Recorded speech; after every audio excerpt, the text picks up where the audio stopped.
এক সময় দূর গ্রামে জন্ম নিল এক শিশু।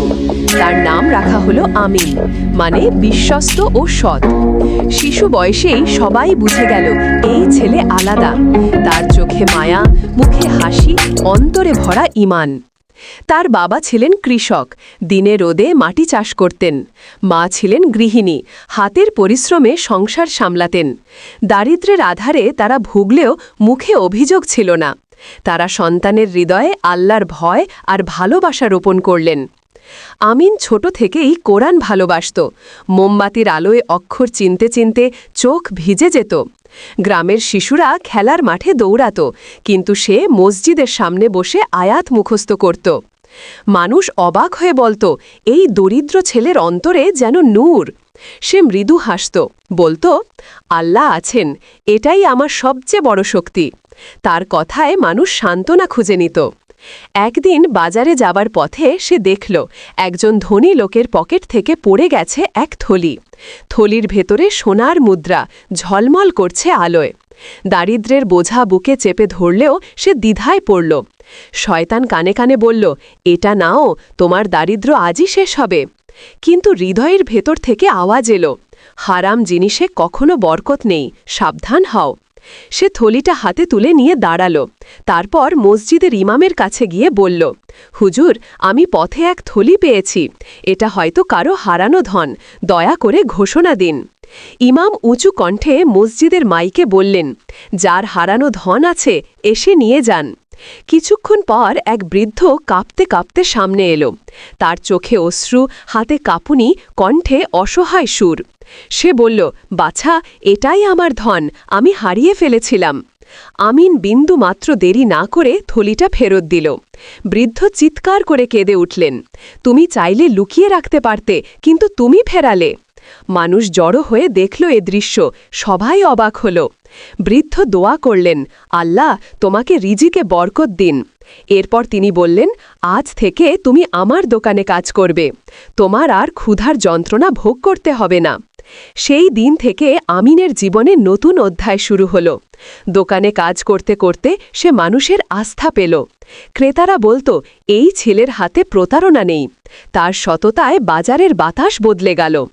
দিন দিন আমিনের নাম ছড়িয়ে পড়ল গ্রামময়। মানুষ বলত, সে সততার প্রতীক, আল্লাহর বান্দা। সে সব সময় বলত, আমি কিছুই নই, সব আল্লাহর দান। মানুষ যদি আল্লাহর পথে চলে, আল্লাহই তাকে উঁচু করেন। একদিন গ্রামে ভয়াবহ খরা দেখা দিল। ফসল নষ্ট হল, মানুষ পানির জন্য কাঁদল। আমিন নিজের উপার্জন থেকে খাদ্য কিনে বিতরণ করল। সে বলল, আল্লাহ আমাকে দিয়েছেন, আমি তার পথে দিচ্ছি। গরিব শিশুদের জন্য খাবার দিল, বৃদ্ধদের পাশে দাঁড়াল। মসজিদে গিয়ে গোপনে চাল আর আটা রেখে আসত। মানুষ অবাক হয়ে বলত, এমন দয়া আজকাল কই? ইমাম বললেন, এটাই আসল মুসলমানের পরিচয়। রাতের আধারে আমিন তাহাজ্জুদে দাঁড়াত, চোখ ভিজিয়ে দোয়া করত, হে আল্লাহ, আমাকে সঠিক পথে রাখো। আমাকে অহংকার থেকে রক্ষা করো, হারাম থেকে দূরে রাখো। তুমি যেভাবে সাহায্য করেছ, আখেরাতেও আমাকে দয়া করো। সময় গোড়াতে গোড়াতে আমিন গ্রামের আলোর বাতি হয়ে উঠল। শিশুদের কোরআন শেখালো, যুবকদের নামাজে ডাকল। মসজিদ ভরে গেল মানুষের কণ্ঠে তাকবীরে।